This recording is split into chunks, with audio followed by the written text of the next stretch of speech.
For more on what a Biden presidency could mean for Canada and the new challenges a new administration might bring, Foreign Affairs Minister François-Philippe Champagne joins me now. Nice to see you, Minister.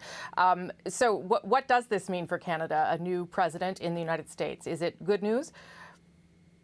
Well, first of all, let me say thank you for having me, Rosemary. Yeah, I think the American people have spoken. It was right to congratulate President-elect Biden and Vice President-elect Harris, both of whom know well Canada. We should remember that Vice President-elect Harris studied in Montreal. And I think the big prize is how can we build back better together? And I think the Vice President-elect's speech yesterday, where he mentioned some of the big challenges that we have in Canada, the COVID response, how can we work together on climate change? How can we build a recovery together? For me, the big prize has always been, how can we innovate more together? How can we manufacture more together? How can we sell more together to the world? So I think there's enormous opportunities for us to work on this very special relationship between Canada and the United States. You talked about COVID.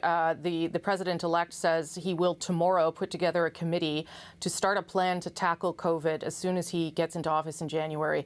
The cases are sort of spinning out a little bit in the United States. How important is it for you to see the new president, the president-elect, really get a handle on this pandemic? How important is it for Canada? Well, very important. You know, we share a common geography. So when I heard the president-elect yesterday talk about the COVID response and science, that said that they'll be guided by science, that resonates with Canadians in Canada. Obviously, we'll be following up the work of the committee that he's been putting together. There's much we can do together if you look on vaccines, for example, on the border. But let's remember also that President Trump is the president of the United States until January 20th in the United States. So we are going to be disciplined in our approach as we've done, but we are also looking very much forward to work with the new administration. And certainly the type of plan that we've been seeing and that has been put forward is in many respects very close to what we want to do, both domestically, bilaterally, and also around the world. Donald Trump has yet to concede, Minister, and already this morning he's tweeting again about stolen votes. How does Canada deal with a president who's in office until January and who is saying those kinds of things? Well, I'd say the American people have spoken. At this point of time, we certainly hope for a smooth transition. We're going to be following the situation very carefully.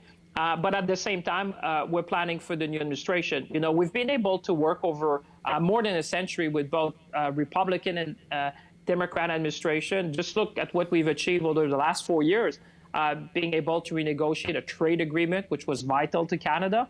And now we're going to look at ways, and the words that resonated with me yesterday was the president-elect talking about opportunities, possibilities.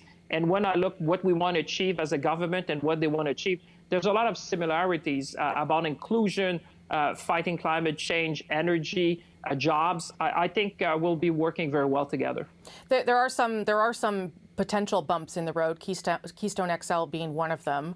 I know that the president-elect has said he would rescind that permit. Certainly the Premier of Alberta yesterday was trying to get some commitments for at least a conversation with the president-elect. Will Canada be making that case to him that it perhaps still should go ahead? Oh, definitely. I mean, this is top of the agenda.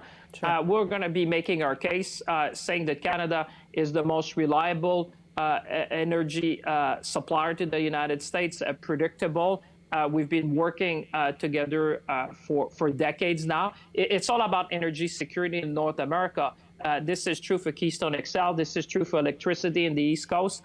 We're going to be looking more at a North American perspective. I often said, like, we need to move to buy North America, to look at what we can do together. And the energy sector, when you have a country like Canada who has a price on carbon, who's going to net zero by 2050, I think those are the type of arguments that should be appealing to the U.S., the new U.S. administration. You, as Minister of Foreign Affairs, I wonder what you're hoping to see from the new administration in terms of the United States engaging in the world. We know that the current president had a different approach to particularly multilateral organizations like NATO. What kind of role would you like to see the U.S. play under Joe Biden?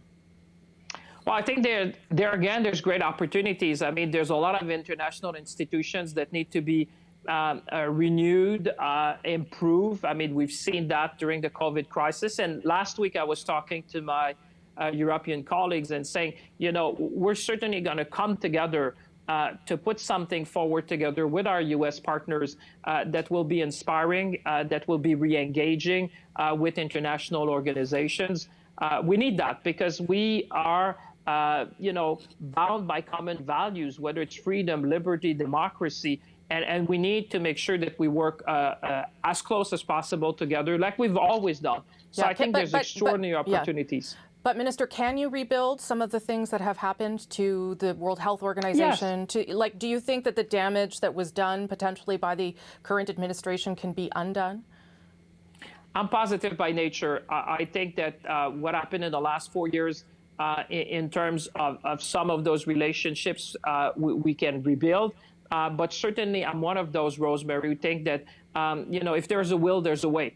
And certainly there's a will by Canada to work with this new administration, to work with colleagues around the world, whether it's about the World Health Organization, the World Trade Organization, the United Nations. I mean, there's many ways where we need to work together as we rebuild some of these institutions for the benefit of people around the world. What about the relationship with China? I know that there is a hope that with a different president who is less provocative with China, that perhaps that could help Canada and particularly the two men who are being detained in China. Well, this is top of the agenda. Clearly, we're going to be working with our American friends. I think the answer to that is a multilateral answer, making sure that we work together as we've done to bring back Michael Kovrig and Michael Spivak back home. We have made sure that we have the international community with us to make the case, and we will continue clearly with a new U.S. partner, which will be as engaged, I have no doubt. We're going to be working together with key countries, key allies around the world to make sure that we face that challenge together. Let me end on this. Do you have a sense of relief, if only because the president-elect will be more predictable in the way he approaches his administration? Well, I'd say in international affairs, stability and predictability are key elements in order to build these relationships. So certainly we look forward to do that. We're going to be working closely, and that's in the best interest of Canadian families, workers. We've seen for more than a century now this close relationship between our two countries, and we can be a force for good in the world. And certainly we're going to be working on that common plan with them.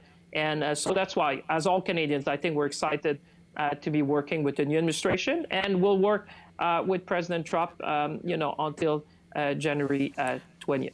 Are you going to go down to the U.S. and meet anybody soon? Well, at the appropriate time. You know, there's only one president at a time, so we'll be disciplined in our approach, and I think that's the right thing to do. We have to be gracious, and we have to be, you know, we work well in some respect with the last administration. Looked on NAFTA as a good example. So we'll do things properly, as Canadians would expect from us, in the right order, properly, but also planning for a good future together. Okay, Minister, good of you to make the time for us this morning. Thank you so much. I appreciate it. It was a real pleasure. Thank you very much. François-Philippe Champagne in Shawinigan, Quebec today.